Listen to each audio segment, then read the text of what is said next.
Nama Pak Jokowi sebenarnya ada 3. Coba. Waktu beliau lahir itu namanya Purwoko. Purwoko. Purwoko nama beliau lahir. Tapi ini baru ini saya dengar ini apa? Purwoko namanya beliau itu Purwoko, baru kemudian diganti menjadi Mulyono. Sampai akhirnya diganti jadi Joko Widodo. Ada yang menuduh bahwa proses ini adalah untuk semacam kuda Troya untuk terus mengangkat nama Pak Jokowi dalam kancah politik nasional. Dan kuda Troyanya salah satunya adalah postingnya Bung Sandi. Cuman kita nggak ilmiah aja ya kalau misalkan kita mengatakan harus bersumpah demi Tuhan gitu kan. Ya. Tapi kalau memang itu dibutuhkan, saya demi Tuhan nggak ada yang perintah pada tanggal 31 Maret dan 1 April demi Tuhan. Sejak 1 April 2025 kemarin, seorang anak muda muncul di panggung media sosial ketika mengunggah foto ijazah dari Pak Joko Widodo. Nah, anak muda ini sudah hadir di depan kita, Bung Dian Sandi Utama. Selamat datang. Siap udah. Selamat datang. Gimana tadi proses pemeriksaan yang terjadi di Polda Metro Jaya itu terkait dengan kasus apa? Itu terkait dengan laporannya Pak Jokowi pada tanggal 30 itu. Saya diperiksa barangkali karena hasil pengembangan dari teman-teman Polda Metro Jaya. 5 jam tadi. 5 jam? Ya. Apa yang diperiksa? Terkait dengan laporan kasus apa? Laporan kasusnya Pak Jokowi. Terkait pencemaran nama baik, penghinaan apa segala macam itu. Yang dituduhkan ke Pak Jokowi, yang dirasakan oleh Pak Jokowi, kemudian yang dilaporkan ke beberapa orang, yang kemarin sudah sempat disebutkan inisialnya oleh pengacara. Nah, itulah yang dikembangkan. Suryo ya? RS katanya kan. Terus RS juga lagi. Terus T katanya itu K gitu katanya kemarin. Adalah itu di media itu sudah disebutkan beberapa nama. Selama 5 jam itu pertanyaannya apa aja? Ya biasalah seperti penyidikan ingin menggali. Tetapi lebih konsen ke soal saya menceritakan pada tanggal 31 Maret itu di X itu. Saya kan itu menulis utas cukup panjang ya.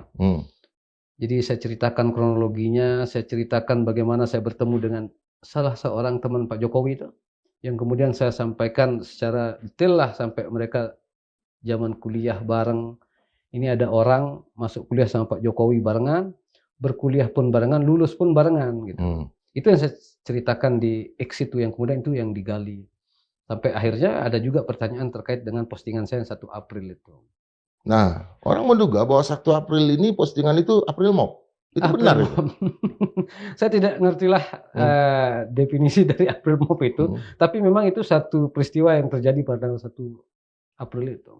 Itu kan Sandi mengatakan bahwa ijazah itu asli. Dari mana keyakinan itu muncul? Sebenarnya kalau kita bicara soal asli atau tidak, kan tidak melulu harus kita foto dari sumber primernya ya, sumber utamanya. Kalau sekarang udah kirimkan foto KTP ke 2-3 orang, lalu orang ketiga itu mengatakan ini foto KTP-nya udah Indra Piliang, asli, ya sepanjang saya konfirmasi ke orangnya betul asli, ya enggak ada yang saya ragukan kan gitu. Tapi memang kita agak kesulitan mencari satu kesepadanan daripada cerita soal ijazah ini terkait bagaimana kita mengilustrasikan cerita tentang keaslian itu. Agak kesulitan kita. Saya mengatakan ini udah karena saya coba-coba cari satu hal yang memungkinkan untuk bisa menjelaskan ini agak susah. Mau disamakan dengan BPKB mobil repot, mau disamakan dengan KTP susah apa segala macam. Nah, saya melihat sebenarnya ini kan hal yang biasa udah. Ini seperti kata senior kita Pak Pandana Baban, sebenarnya ijazah ini kan soal hal yang biasa. Tetapi menurut saya ini ada kesalahan starting mereka menanyakan soal ijazah. Kalau kita lihat dulu pada tahun 2000, kita tarik mundur ya, tahun 2015 berapa itu. Ini kan startingnya dari fitnah terhadap Pak Jokowi terhadap keluarga. Fitnah? Kan itu startingnya. Kalau kita tarik lagi mundur ke belakang, itu kan startingnya Pilkada DKI. Yang bagaimana Pak Jokowi hadir ke Jakarta, lalu kemudian KTP-nya sekalipun dianggap palsu kan. Udah ikuti kan waktu itu cerita itu. Akhirnya semua dianggap palsu, orang tuanya dianggap palsu, betul, ya kan? Betul. Secara latar belakang gitu. KTP dianggap palsu, lalu merembet ke ijazah apa segala macam. Sampai pada akhirnya kan, maaf kata ini teman-teman itu mengatakan bahwa bahkan Pak Jokowi sekalipun tidak pernah menginjakkan kaki di UGM kan katanya. Tidak Nah, pernah. dia katanya melakukan riset.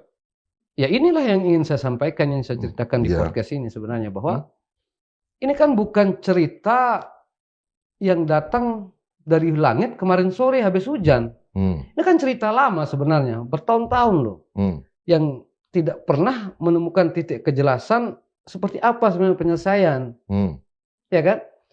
Dimulai dari kasus-kasus yang dulu hanya berganti nama aja, berganti peran aja. Tetapi substansi yang mereka gugat itu kan sebenarnya sama, soal ijazah. Itu kan yang memotivasi Bung Sandi ya, Bung Sandi untuk melakukan riset. Gimana risetnya itu? Kapan dimulai?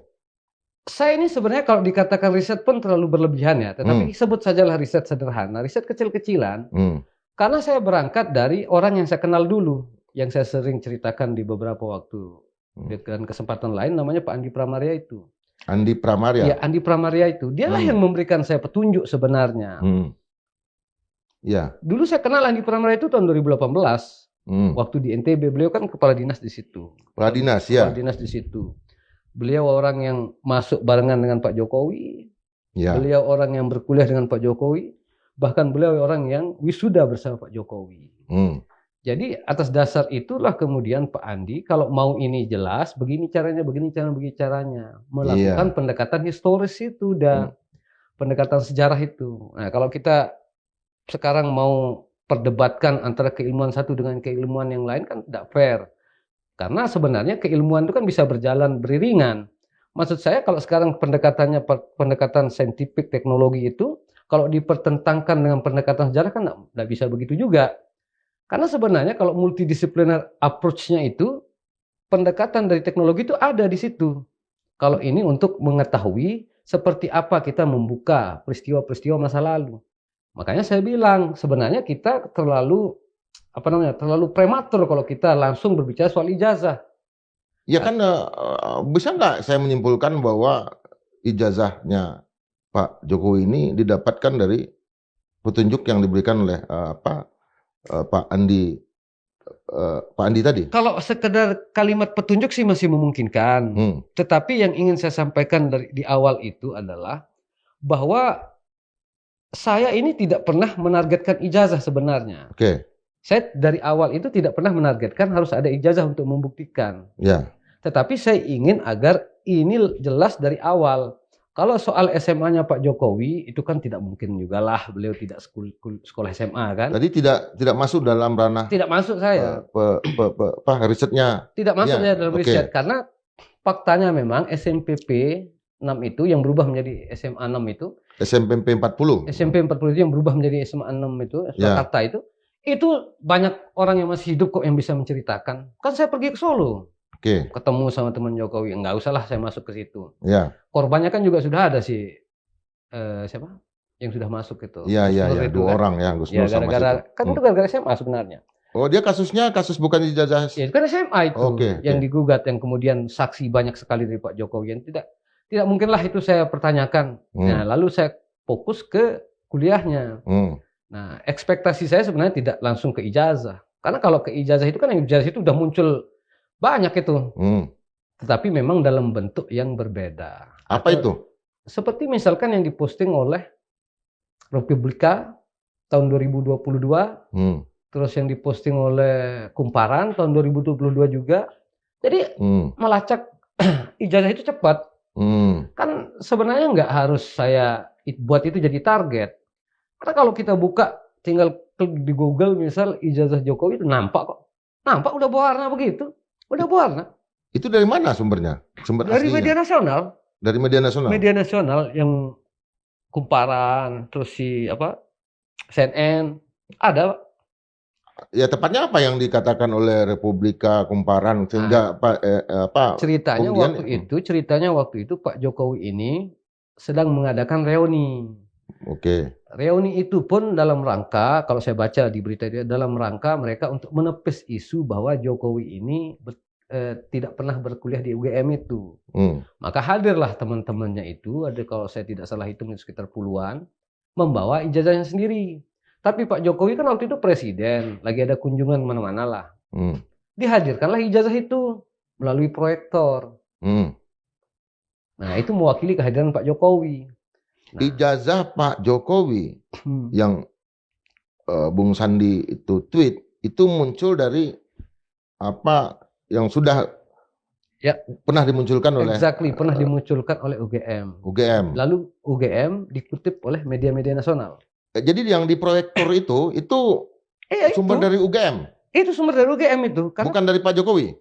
Nah, saya tidak tahu kalau itu sumbernya UGM dari mana, tetapi itu ditampilkan oleh UGM. Ditampilkan oleh UGM. Oleh UGM di Fakultas Kehutanan UGM pada tahun 2022. Fakultas Kehutanan UGM tahun 2022 itu ditampilkan.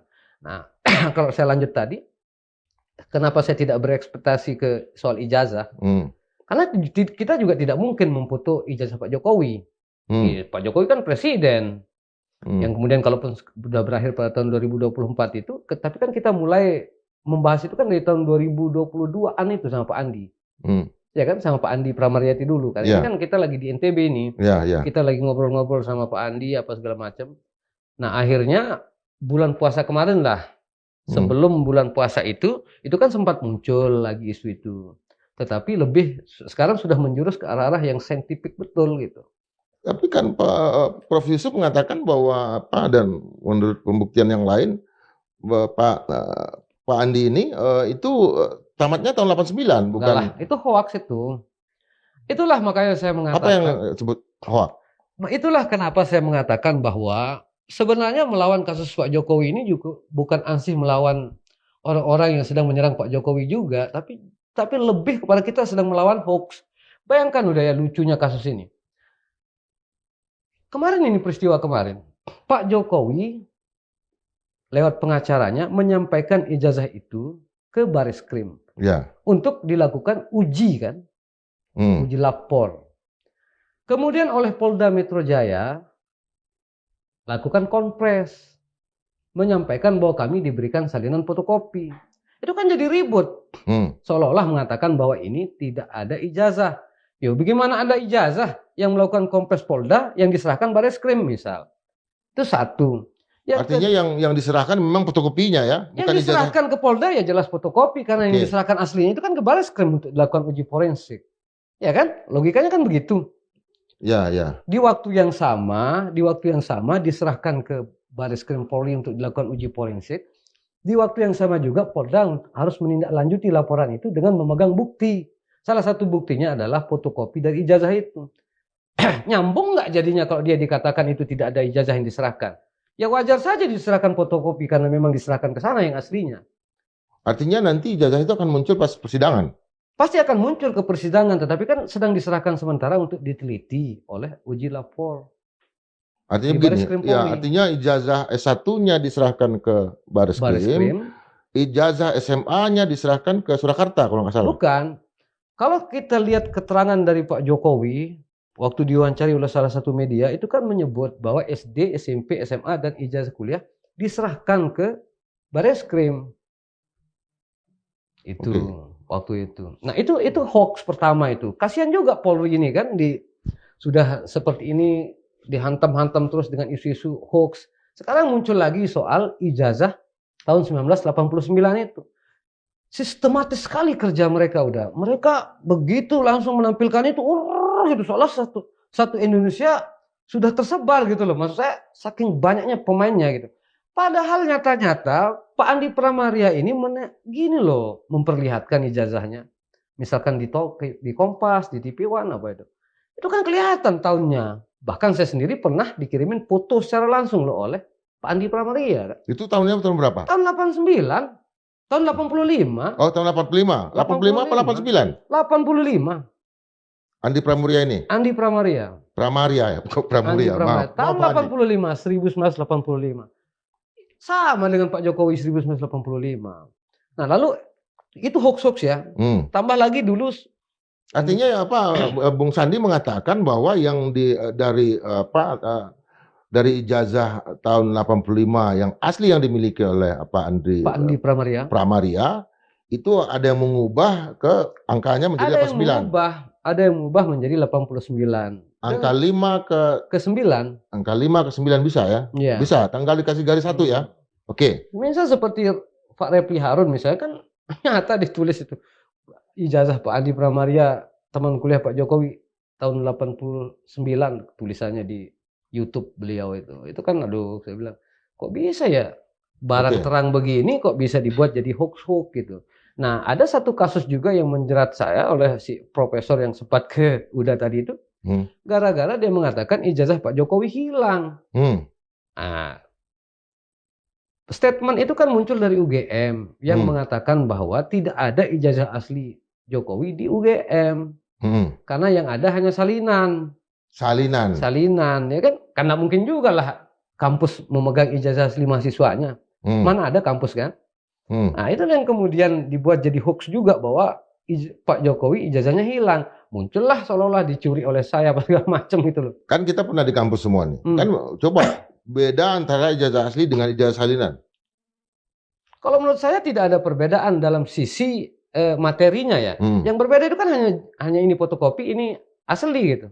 Kalau dari nomor, kalau dari tahun kan nggak mungkin beda. Stempel sama. Stempel ya pasti sama, hanya beda warna. Kalau ini stempel merah itu kan hitam putih. Ya. Ya, kan begitu. Kalau dari sisi materinya ya nggak mungkin berbeda. Namanya di sana, jurusannya, nomor ijazahnya, nama profesor pembimbing, nama dekan apa segala kan nggak mungkin beda. Nah, apa Bung Sandi dapat informasi bahwa nanti Pak Jokowi akan hadir di persidangan?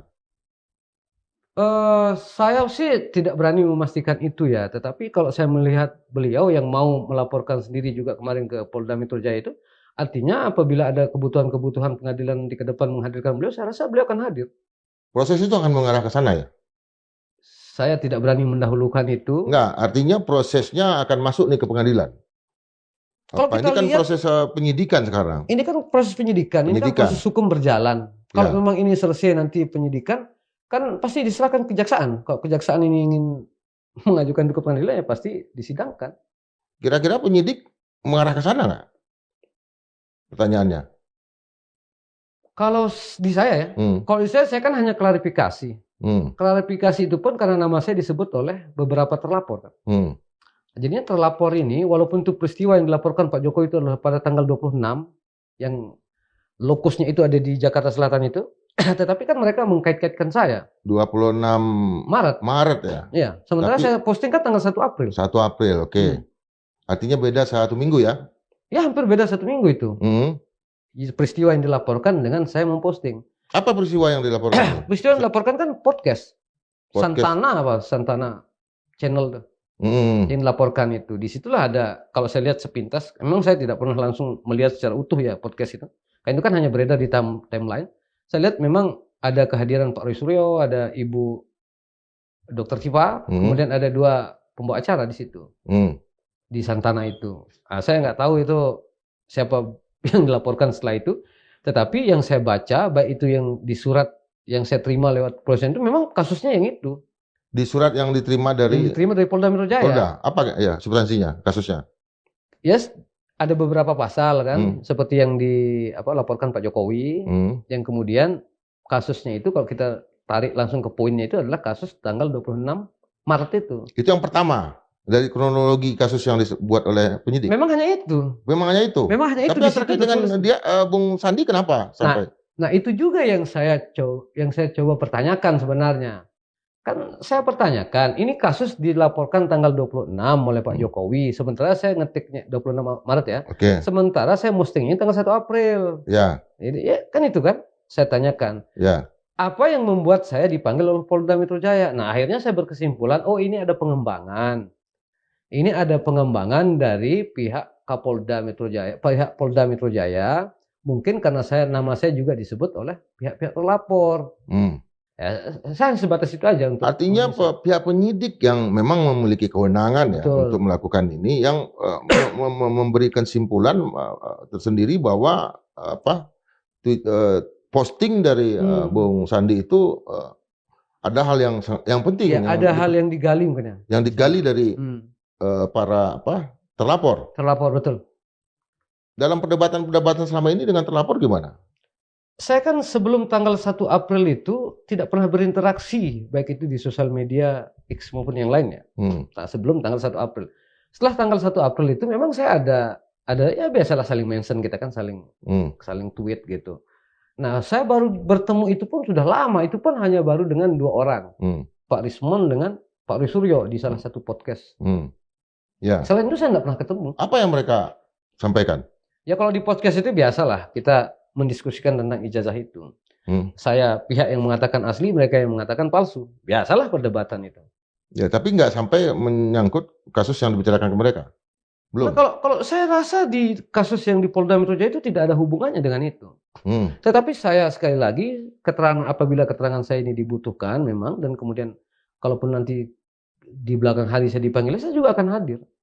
Ya. Yang penting ini jadi terang aja kalau saya. Persoalan saya terlibat atau tidak nantilah. Sampai sejauh ini sudah dihubungin sama pihak-pihak pengacaranya Pak Jokowi? Belum. Sampai hari ini belum. Pak Jokowi, pengacara atau PSI belum. Saya hanya berkomunikasi biasa-biasa layaknya apa gitu. Nggak ada dukungan dari partai? Saya tidak berani mengatakan tidak ada ya, karena tidak mungkin juga mereka akan membiarkan saya begini kan. Ya. Tetapi mungkin saya lagi diuji aja sekarang. Kira-kira saya tahan nggak dengan ini gitu loh. Siapa yang uji? Ya pimpinan-pimpinan partai, karena sampai hari ini Mas Kaisang belum hubungi saya. Ketua umumnya Kaisang ya? Ketua umumnya Kaisang. Sama pihak Dewan Pembina juga.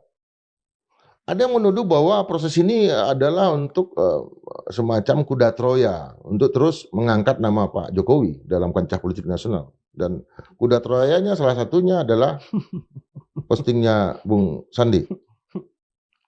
Cuman kita nggak ilmiah aja ya kalau misalkan kita mengatakan harus bersumpah demi Tuhan gitu kan. Ya. Tapi kalau memang itu dibutuhkan, saya demi Tuhan nggak ada yang perintah pada tanggal 31 tanggal 31 Maret dan 1 April, demi Tuhan. Memang saya ingin menyelesaikan aja sebenarnya niatnya. Saya bosan ngelihat orang-orang dengan segala argumentasinya diikuti kemudian oleh orang-orang di bawah dengan hujatan. Mereka menghina Pak Jokowi, ini palsu apa segala. Itu saya nggak suka begitu-begitu tuh. Biar bagaimanapun juga, terlepas dari pro kontra kita terhadap kebijakan Pak Jokowi selama memimpin, tapi beliau itu kan presiden. Layaknya presiden-presiden yang lain, ya kita kan harus hormat sama beliau itu. Janganlah dibuat jadi begitu-gitu. Ketika Bung Sandi melakukan semacam riset pribadi ya, itu memang melibatkan diri sendiri ya, partisipasi researcher. Itu apa yang Bung Sandi lakukan? Katanya sampai mewawancara beberapa pihak. Siapa aja? Ya, yang pertama adalah yang tadi itu yang saya sampaikan tuh Pak Andi Pramana itu. Saya lanjut ceritanya. Kemudian saya ke Jogja. Ke Jogja? Ya, di Jogja itu saya mencoba mencarilah beberapa orang yang kira-kira, mohon maaf kalau tidak sebutkan nama ya. Mencari beberapa orang yang saya memberi petunjuk. Bahkan kemudian ada yang mau disebutkan namanya nggak? Ya nanti saja lah. Bahkan kemudian saya bertemu dengan salah satu saudara dekatnya Pak Jokowi, karena petunjuk dari teman. Beliau menceritakan banyak sekali tentang itu, sampai akhirnya masih ada kok foto wisuda Pak Jokowi gitu, yang belum pernah ditampilkan ya di sosial media maupun media online. Beliau ceritakan dulu bagaimana Jokowi masih kuliah, apa segala macam. Nah, yang saya lakukan pertama kali itu saya harus mendapatkan yang namanya Sipen Maru. Sipen Maru. Ya, yang dulu disebut Perintis itu dah. Perintis. Sejenis penerimaan mahasiswa baru yang tertulis di media, majalah, koran. Ya. Pada saat setelah itu. Perintis, Sipen Maru, UMPTN ya. Era saya kan UMPTN. SMPTN apa segala SMPTN macam. Sekarang ya. Tapi itu hanya istilah. Ya. Itu hanya istilah saja. Itu yang betul-betul saya temukan pertama kali. Sipen Maru, sistem penerimaan mahasiswa baru.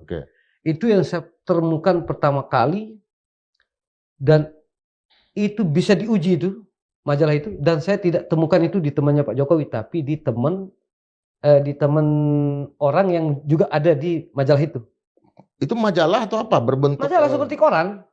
Dulu kan kalau kita UMPTN kan munculnya kayak di Kompas, kalau di hari-harian lokal kan ada Singgalang dulu, ada di Lombok Pos kayak Lombok gitu Pos. kan. Itu juga ada. Harian Jogja itu. Harian Jogja. Itu keluar. Harian Jogja mengeluarkan nama-nama mahasiswa yang lulus pada tahun 1980. Yang diterima di UGM. Di UGM dan perguruan tinggi lain. UGM ada Ada nama Pak Jokowi?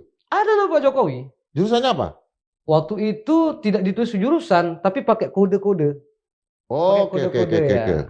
Saya Nama masih ingat tuh disamping. 091. Oke.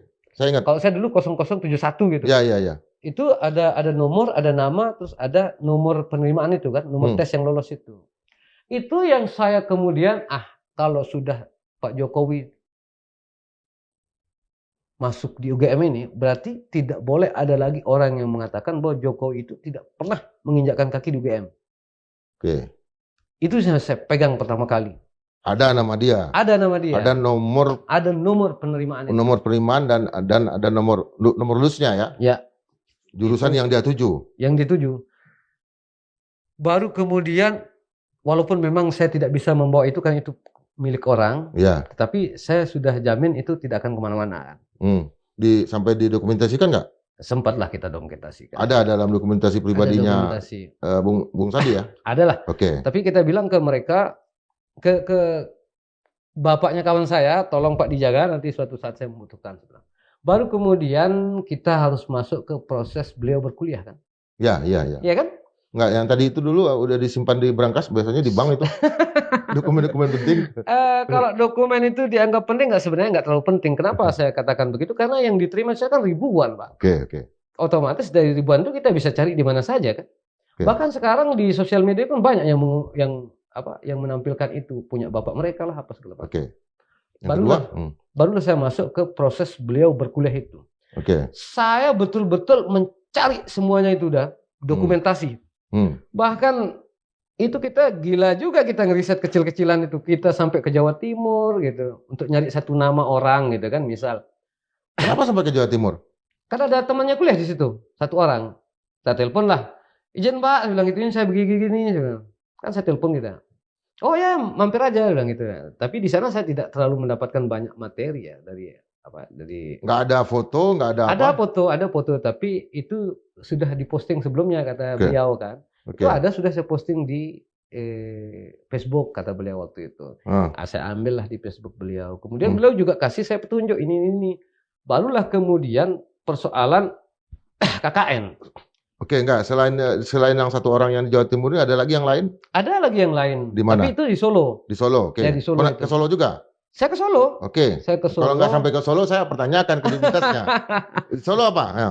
Saya ke Solo itu soal KKN sebenarnya. Ya. Karena kan banyak juga yang mempertanyakan Jokowi tidak pernah KKN apa segala macam lah.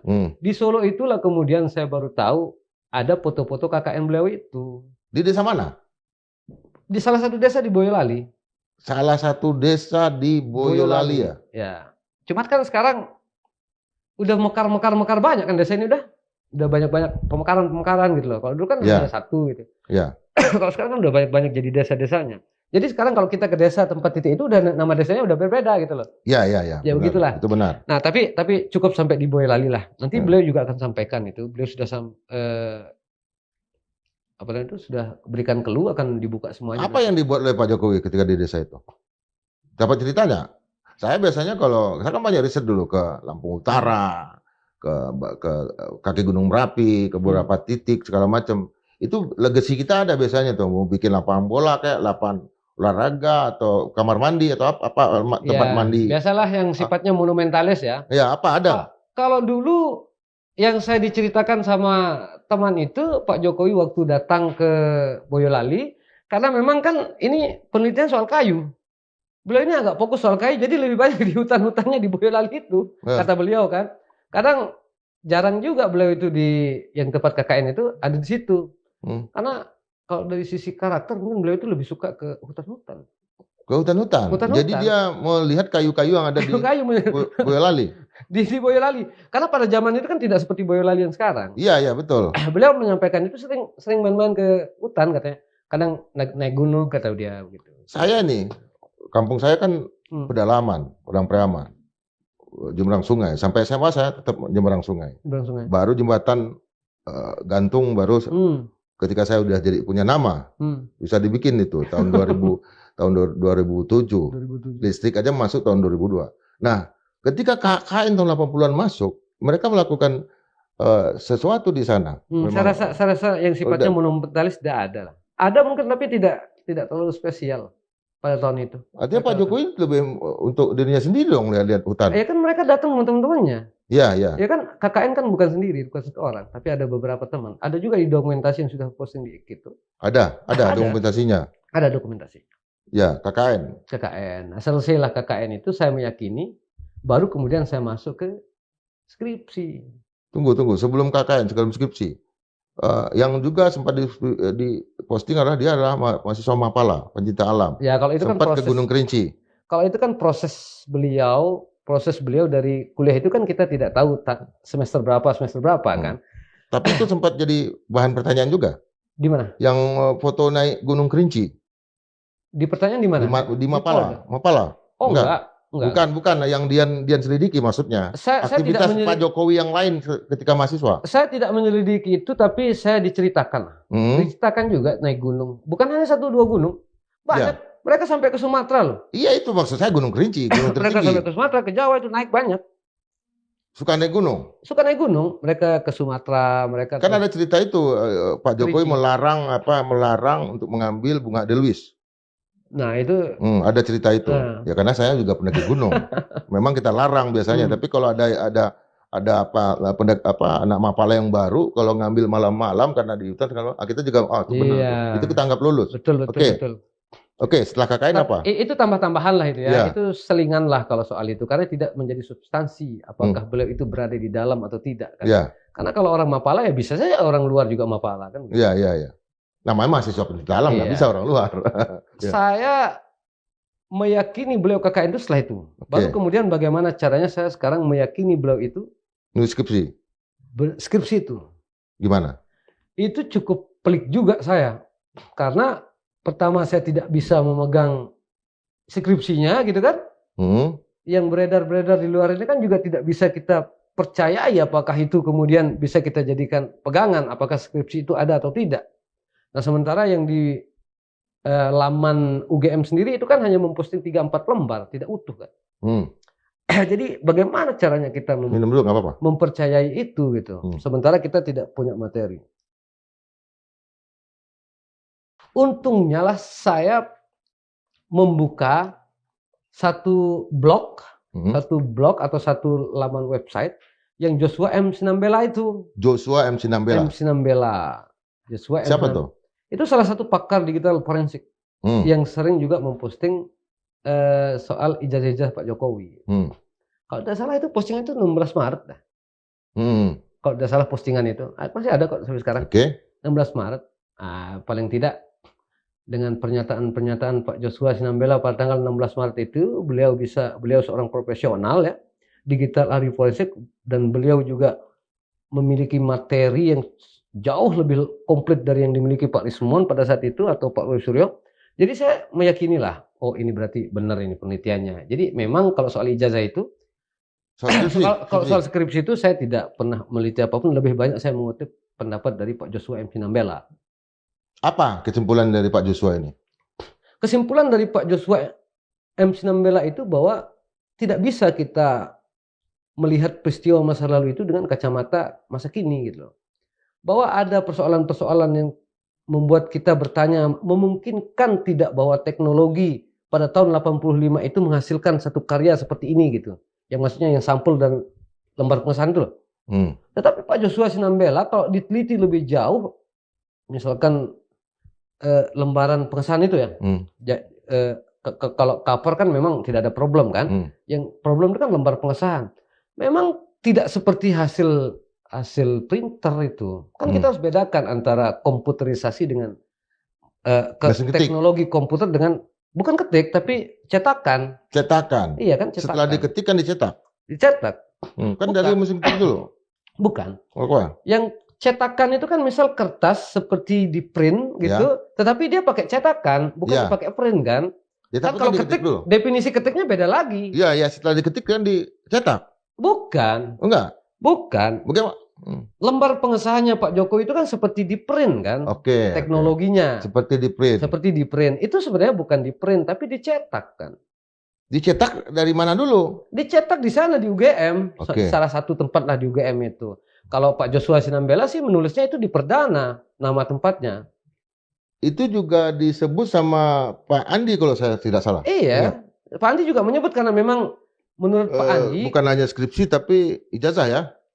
iya kalau ijazah kan memang di kampus diterima kan. Enggak, bukan dicetaknya. Dicetaknya di perdana kata dia. Skripsi itu kan yang dibuat oleh kampus menurut Pak Andi, kampus bekerja sama mungkin dengan perdana itu adalah cover dengan lembar pengesahan. Oke. Kalau isinya itu kan diketik sendiri sama mahasiswanya. Ya. Ya kan? Jadi setelah lembar pengesahan itu kan semua diketik sendiri pakai ketik zaman dulu itu loh. Ya. Rasanya Iya juga kan? masih mesin tik. Iya, pakai mesin tik semuanya. Tapi kalau cover sama lembar pengesahan memang dikasih oleh UGM dalam hal ini bekerja sama mungkin dengan perdana itu. Makanya semua skripsi itu kan sama semua anunya. Model-model tinta, model font apa segala macam kan sama.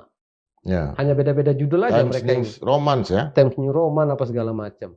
Bahwa itu saya tidak expert untuk menilai itu, tapi saya mengutip dari orang yang expert, yaitu Pak Joshua Sinambela yang selaku memang ahli digital forensik kan. Jadi Pak Joshua Sinambela juga tidak sampai masuk ke halaman daftar isi, apalagi isinya. Enggak masuk beliau, karena beliau kan sudah tahu bahwa itu memang diketik tangan. Jadi 43 skripsi yang dibongkar sama Pak Joshua itu, ini kan dibongkar semuanya 40 itu, 43 itu. 43 itu sama secara karakter materialnya. Sama. Jadi cover, terus ada lembar pengesahan pakai cetak tadi itu, baru kemudian ke mesin ketik. Sama semua, beda-beda judul aja mereka ini. Beda judul, beda dosen pembimbing, itu aja perbedaannya. Tapi kalau secara materinya ya sama. Sama mereka. Yang dipertanyakan para pihak juga kan ini terkait dengan tanda tangan. Ada yang kosong. Oh ya, memang kalau saya melihat itu, saya juga pernah berdebat dengan teman-teman itu waktu di salah satu podcast itu soal tanda tangan. Tapi kita ini sekarang sedang mencoba bagaimana kita memaparkan satu peristiwa masa lalu sehingga hasilnya seperti itu loh. Agak berat juga saya menjawab sebenarnya. Pertama begini udah. Untuk menyelami 40 tahun yang lalu, memungkinkan tidak misalkan seperti lembar pengesahan tidak ditandatangani misal? Mungkin, karena saya sejarawan. Ya itu maksud saya. 1 abad yang lalu, 2 abad yang lalu bisa. Iya, memungkinkan nggak? Nah kalau saya lebih ke metode komparasinya saja. Ini kan komparatif kita. Ada 40 itu sama itu. 40 itu. Ada yang ditandatangani, ada yang tidak. 43 itu loh. Ya tapi kan bisa aja ya. Gini. Kalau itu ada 43 skripsi dan segala macam. Tapi kemudian orang mau bikin pemalsuan, bisa aja kan dia masukin yang satu, dia cabut yang lain. Tapi nggak ada yang penting. Yang lain ada tanda tangan, kenapa ini nggak ada tanda tangan? Kalau Pak Jokowi itu sendiri, bukan sendiri beliau begitu. Pak Jokowi itu ada tanda tangannya. Pak Jokowi ada. Yang digugat kan Pak Towi itu. Siapa? Ada Pak Tou namanya, yang dianggap tidak ada tanda tangan itu kan. Pak Tou, terus ada masuk lagi Pak Jokowi enggak? Pak Jokowi ada tanda tangannya.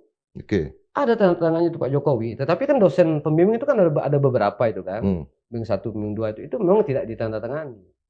Karena memang skripsi itu ada yang tidak ditandatangani, tapi mungkin sudah terlanjur dimasukkan ke dalam arsip dari. Arsip begitu. Tapi saya sebenarnya tidak terlalu pusing untuk menjawab itu ya, karena kalau saya lihat ini ya, sama seperti yang disampaikan oleh Pak Rismon itu. Pak Jokowi itu ada indikasi untuk menyelamatkan dirinya skripsi itu, dia robek 40 skripsi yang lain. Itu kata Pak Rismon. Dia robek 40 skripsi yang lain. Untuk menyelamatkan satu skripsi dia. Satu skripsinya beliau itu, agar sama dengan yang lain. Ini kan kecurigaannya ini tentang skripsi Pak Jokowi.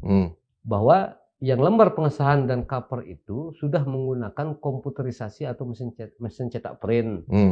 Menurut beliau itu teknologi terlalu modern untuk zaman itu. Ya. Nah sekarang untuk menyamakan skripsi yang lain, maka 40 itu dirobek, diganti gitu. Itu kan menurut Pak Rismon. Bisa saja begitu kan? Ya maksud saya begini. Sebenarnya semua kemungkinan bisa. Tetapi logika kriminal, seandainya kita ini seorang kriminal, ini seandainya kita seorang kriminal, ngapain kita robek yang 40, 42 untuk menyamakan yang satu? Kenapa kita tidak paksa yang satu ini aja untuk mengikuti yang itu kan, yang 43 itu? Ya sama, logikanya sama. Ya kan? Ya. Maksud saya kalau hanya untuk satu Kalau merusak skripsi, punya orang, kejahatannya, kriminalitasnya lebih tinggi kan? iya. Ah, Kalau merusak, masa 43 dirusak? Lagi pula udah ya, kalau hanya sekedar untuk merusak 43, ini kan ada di sini, ada di UGM. Loh, yang dipegang masih ada kok sama mahasiswanya. Kan skripsi itu kan nggak dicetak satu. Skripsi itu ada yang dikasih ke ini, ada yang dikasih ke ini, ada yang dikasih ke ini. Nggak, kalau skripsi nggak satu, banyak biasanya, ada beberapa. Itu makanya ada banyak kan tulisan skripsi. pembimbing, ke ini, ucapan terima kasih. Saya Nah biasanya sekarang 10. kalau mengikuti logika mereka yang merobek 42 itu untuk menyamakan yang satu, masa yang dirobek hanya 42 yang di UGM, terus yang di tangan orang-orang itu gimana statusnya? Yang di tangan orang-orang teman-teman yang berkuliah bersama Pak Jokowi, kan masih mereka pegang.